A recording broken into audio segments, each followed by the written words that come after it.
আমি একজন রোগী, আমার হাঁটুতে ব্যথা হচ্ছে, সো আমি কখন আসলে মানে একজন ডাক্তারকে দেখাবো, মানে আমার ওই পয়েন্টটা কি আসলে? আচ্ছা, এইটা ব্রড টার্মে বলা যেতে পারে, যেমন অস্টিওআর্থ্রাইটিসের কারণে কখন দেখাবেন, আর ইন জেনারেল হাঁটু ব্যথার জন্য কখন দেখাবেন, দুটোই আলাদা করে বলি।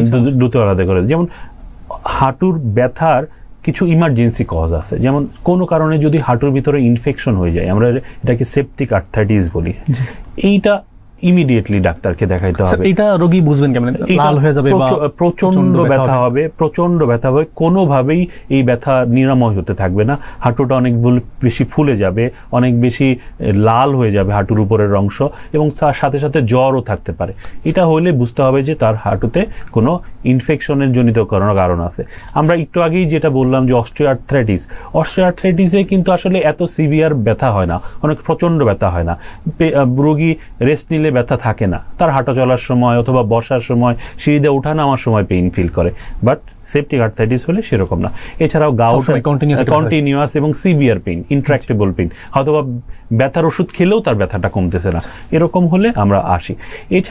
এছাড়া হলো গাউটারি আর্থ্রাইটিস নামে একটা রোগ আছে, যেমন আমরা এখানে ক্রিস্টাল ডিপোজিশন বলি, সহজ বাংলায় আমরা অনেক খাবারের সাথে আমাদের শরীরে অ্যাসিড, অনেকেই হয়তো জেনেও থাকবে, ইউরিক অ্যাসিড নামে একটা অ্যাসিড বেড়ে গেলে তখনও এক ধরনের প্রদাহ হয়, তখনও ব্যথাটা অনেক বেশি প্রদাহ হয়, অনেক বেশি ব্যথা হয়। সেই সব ক্ষেত্রে আমাদের ডাক্তারের কাছে শরণাপন্ন হতে হয়।